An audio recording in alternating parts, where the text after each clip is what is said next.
I'm an ordinary Cockney bloke, and talking's not my line. I like to hear the others' view before I tell them mine. But there's someone I could talk about for hours and hours on end. Although she's not a cover girl, she ain't half been a friend. Oh, I ain't half proud of my old mum, the finest pal a fellow ever had. Hi everybody, this is Candis and I'm here with Bob Sevier and we're going to be talking to Bob about everything and nothing. Not nothing, but... Oh. So, I was just about to explain to Bob and I thought we might as well start filming. The idea behind these, and I don't like to call them interviews, I like to call them like chats, because it's just for everybody to get to know you. Where's the fireside then? And the fireside, we should have had that instead of the... Drink box is good. Just, I'll edit it in, just pretend. Like. All right, fireside. Okay, so I guess the first thing we need to do is tell us about your shows or your role at Angel. That's where we normally start. Tell us about your role at Angel. Rolling Angel was because as a youngster I used to listen to the sort of music my mum and dad's was listening to, my granddad. Yeah. Dan was listening to. It was the old dance band days and stuff like that. So that was on Radio 2 with Alan Dell right up to about 1999. And also at the same time, I think Radio Solent had a big radio show with Jerry Didymus called The Starlit Hour. And I've heard of that. He was assisted by young Paul Miller at the time. Okay. Who, as you know, he became a big star of Solent Radio and other radio stations. But after that, I was twiddling around with them, because, as I say, dance band days had finished, and the Starlit Hour had finished, and they were, well, where else can I find anything, you know? So I was twiddling around with the old transistor knob, and I came across some music that I liked. And then I found out it was a local radio station, Angel Radio. How local? How local to you? It's about a 5-minute walk from where, walk. where You we're can just ride your transmitting. bicycle, I think Tony used to live at Batten's Way then, which was behind my local pub in the Heron. Oh, okay. And anyway, cut a long story short, I used to listen to it regular, as clockwork, and during the shows, people used to ask for requests. And they said, oh, that was not in our library, I'm terribly sorry, not in our library. And I think, hold a minute, I've got that, because I've been collecting records for years, you know. And so I used to ring up and say, oh, yeah, I've got that. He said, okay, bring it round, like, you know. So I said, cycling around on my bike and give him the record. I have an image of you with your bike trying to like see past loads of records. He'd play it. And in the end, it was getting so many requests, and they just didn't have the records, you know. They'd look at the main ones, but the ones that... Anyway, I was saying, and then people were asking for requests for really obscure records, and because, oh, I've got that. And in the end, I went and saw Tony, and I said, look, what I'll do, all the records that everybody asked for, I'd stick on a CD. I can burn them onto a CD, you know, transfer them from the 78s and the 45s. He said, yeah, that'd be a good idea. So then I started doing CDs and I titled them From the Vaults. So you had From the Vaults, the 20s, the 30s, the 40s and 50s. Because at the time we were only allowed to broadcast up to 1959 then. Oh, sure, because we moved up a bit, didn't we? That's right, yeah. So anyway, I ended up...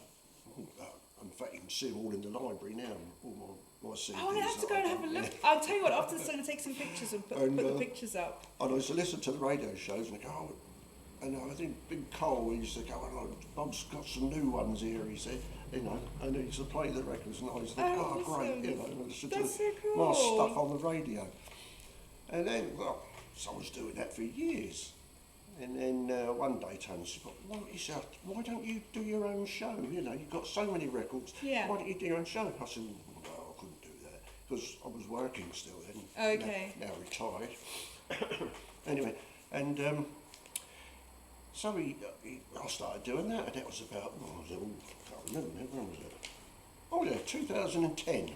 Gosh, so I started doing my own 15 shows. years ago now? About 15 years ago, yeah. But obviously that's when you started doing your shows, so you've actually been involved with Angel longer than that. Well, yeah. Before, as I say, it was Yeah. just doing the records. You know, if they wanted any records to be found, I'd find them. So tell us about your shows. Obviously, your show. How many shows do you have? The one show. I just do the one show a week. Yeah. But Tony will repeat it. And what's it called? Gems from the Vaults. Because Perfect. From the Vaults was the records I used to put on the CDs. You see. And it's all unusual, obscure records that we wouldn't Not have in our everything's library without you. not everything's obscure. Because if I put too many obscure records on there, people will think, oh, you're not playing any of my favourites. You know. But it's all. Where's me George Formby's mate? You know. It's all and stuff it's like all that. records that you've dug out of your vault. All of the records have come out from where people my own have. collection. And even sometimes, like there's one, Tony said, "Oh, can you find this one?" And it was an old Empire theatre show of some woman singing in it. It's very hard to get hold of this record, but I found it on the internet. Oh, that's so smart. And it was only, I think it was £2. It was a CD. It's on a CD, so Oh, that's winging its way. Whoever wanted that one, it is ringing its way on its here. way now. On its way now. So Oh, that's exciting. It should be in the library in a couple of days. Oh, that's really cool. Yeah. Oh, wow. So not only the person who requested the song listened to it, that I've got a copy of it You have, myself. you have a new one. That's really exciting. So how many like records and all sorts of, how big would you say is your music collection? How many records do you have? Thousands. Thousands. I've got cracks in the roof, where most of them are up in the loft, you know. Oh. And some in the shed, some in the kitchen, under the bed. My goodness. Your bed's boosted up on record. Practically, yeah. Oh, that's really interesting. But 78s, they're very heavy. 78s. Records can be pretty tricky to store, can't they? Or Oh yeah, can yeah. just kind of- Yeah, mine's all upright and all that. Yeah, so that's it's not, right, they yeah. won't warp, you know. Oh, is that what happens if you store them that way? Especially in attics and places like that. As soon as you get hot weather, they will bend. Oh, that makes sense. Okay. They make nice ashtrays, you know. Collector's items. But yeah, so I've got quite a few records. I've stopped collecting records now. Because you've run out of space. I've run out of space. Okay. But Not 'cause you've run out of- Well, nowadays you've got digital technology. That's so true. it's You all, can store everything digitally. It's all what they call the streamers, you know. Yeah. And you can hear practically anything. Yeah, that on is true. those, but not everything. No. You see.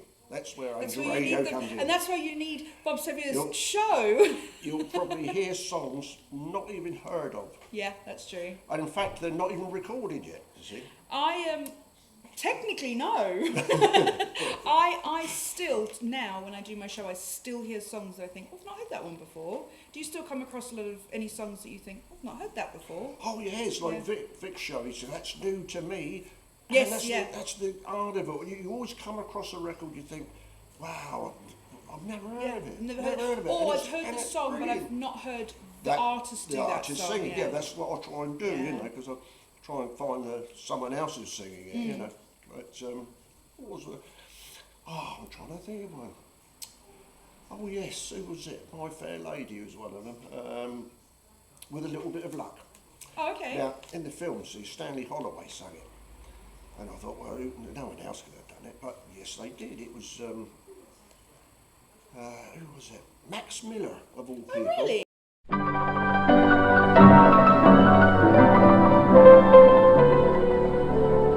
I'm an ordinary Cockney bloke, and talking's not my line. I like to hear the others' view before I tell them mine.